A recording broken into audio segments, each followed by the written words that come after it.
है, उसमें नहीं उठाया गया है। कोई अगर तो वंचित वर्गों को मिल गई उनकी हिस्सेदारी, उनकी भागीदारी जो मिलनी चाहिए थी, नहीं मिली ना सिद्धार्थ? यही सवाल है। ठीक है, मैं आपके पास वापस लौटूंगी। अब मैंने आपको पूरा वक्त दे दिया है, मुझे ऐसी उम्मीद है आप संतुष्ट होंगे। ठीक है, मैं चंडीगढ़ का वापस रुख कर रही हूं। मेरे साथ विशाल इंग्लिश आप देख रहे हैं, क्योंकि कुरुक्षेत्र में आज बीजेपी की दलित समाज स्वाभिमान रैली आज यहां पर चल रही है, जिसकी तस्वीर आप देख भी पा रहे होंगे। तो विशाल, हालांकि जातिगत जनगणना एक बड़ा मुद्दा है, हर वर्ग को लुभाने की, हर जाति वर्ग को एक वोट बैंक की राजनीति से कहा जा सकता है। जरा दिखाइए आज तस्वीरें इस रैली की, और वहां कुछ मौजूद लोग हो तो उनसे बात करने की भी कोशिश कीजिएगा।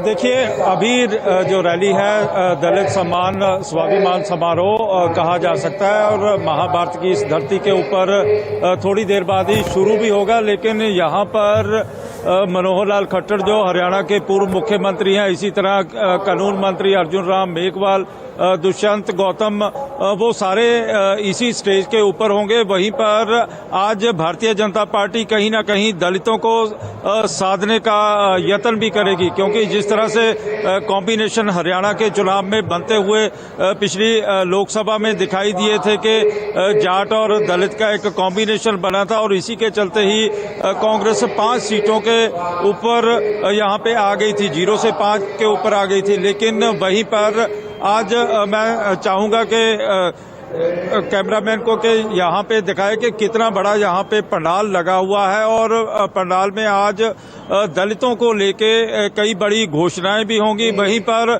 कुछ देर पहले ही हमारी बातचीत हुई थी, इस कार्यक्रम के संयोजक हैं सुदेश कटारिया, तो उनका कहना था कि मुख्यमंत्री मनोहर लाल खट्टर के नेतृत्व में जब 2 बार के टेन्योर में दलितों का काम, इतना ज्यादा काम हुआ कि कोई अभी तक 70 वर्षों में नहीं कर पा रहा था, और यही कारण है कि प्रदेश में कौशल रोजगार निगम की स्थापना हुई। इसी तरह दलितों को लेके बड़े बड़े आयोग भी यहाँ पे बनाए गए, और दलितों को एक अच्छी पहचान मुख्यमंत्री जो पूर्व मुख्यमंत्री थे मनोहर लाल खट्टर, उनके नेतृत्व में यहाँ पर दी गई। और यही कारण है कि आज मनोहर लाल खट्टर यहाँ पे हैं, तो दूसरी ओर जो हरियाणा का चुनावी रण है वो पूरी तरह से गरमाया हुआ है, और नायब सिंह सैनी के ही दूसरे स्थान पर हैं, और ताबड़तोड़ रैलियां भी की जा रही हैं, और वहीं पर दलितों को साधने का यत्न भी किया जाएगा।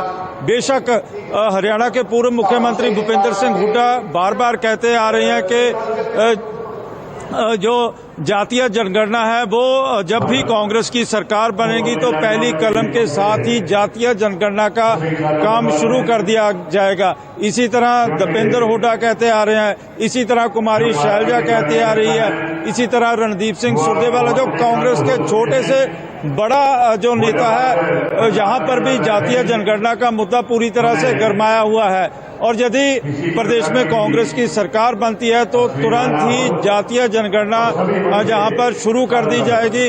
ये कांग्रेस के बड़े नेताओं द्वारा दावा भी किया जा रहा है, और वहीं पर भारतीय जनता पार्टी आज दलितों को साधने का यत्न करेगी, और दलितों को बताया जाएगा कि मनोहर सरकार के दौरान उनको किस तरह की क्या क्या सुविधाएं दी गई, खासतौर पर चाहे वो पिछड़े हैं या फिर दलित हैं। ठीक है विशाल, आप लगातार बने रहिएगा, आपसे आगे भी अपडेट्स लेते रहेंगे। तो यहाँ सिद्धार्थ यादव जातिगत जनगणना नहीं कराएंगे, लेकिन जातिगत राजनीति खूब चलेगी, और उसी वोट बैंक को साधने की तैयारी दिख रही है। जो तस्वीर कुरुक्षेत्र से आई है, दलित सम्मेलन।